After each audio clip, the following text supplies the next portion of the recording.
Hi, welcome back to this channel. Should you not listen to the Chapter 3 Part 4? I would suggest you to listen to it first. You can find the video in my playlist. Without further ado, shall we start? Let's enjoy yourself with the book, A Study of History by Arnold J. Toynbee. Chapter 4 Part 1. The Breakdowns of Civilizations. The nature of the problem. The problem of the breakdowns of civilizations is more obvious than the problem of their growths. Indeed, it is almost as obvious as the problem of their genesis.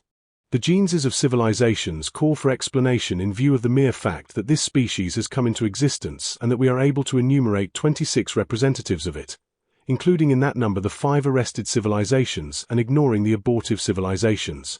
We may now go on to observe that, of these 26, no less than 16 are now dead and buried.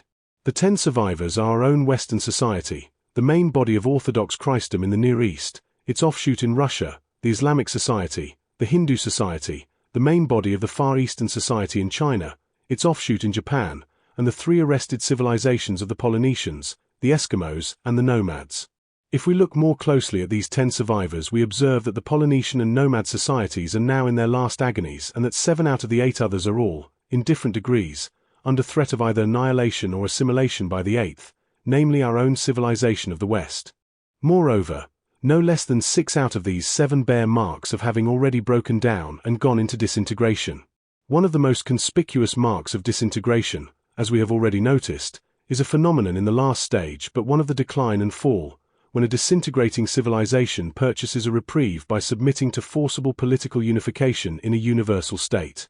For a Western student, the classic example is the Roman Empire, into which the Hellenic society was forcibly gathered up in the penultimate chapter of its history. If we now glance at each of the living civilizations, other than our own, we notice that the main body of Orthodox Christendom has already been through a universal state in the shape of the Ottoman Empire, that the offshoot of Orthodox Christendom in Russia entered into a universal state towards the end of the 15th century, after the political unification of Muscovy and Novgorod, and that the Hindu civilization has had its universal state in the Mughal Empire and its successor, the British Raj.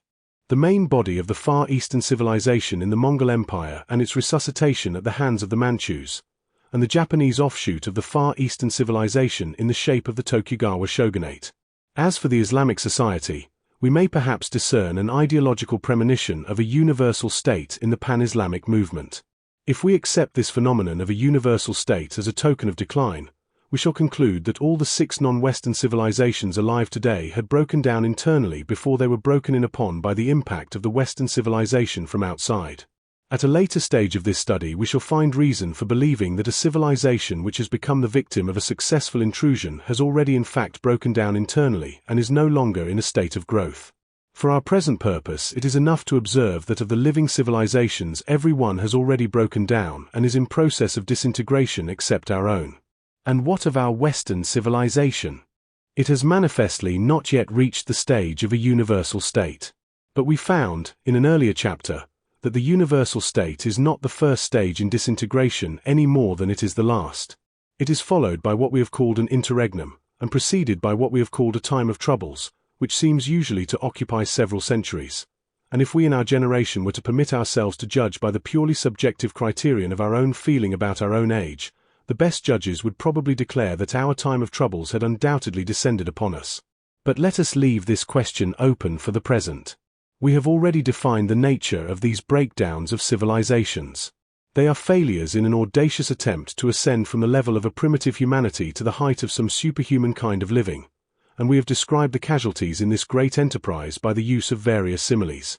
We have, for example, compared them to climbers who fall to their death, or to an ignominious state of life in death, upon the ledge from which they have last started, before completing the pitch and reaching a new resting place on the ledge above.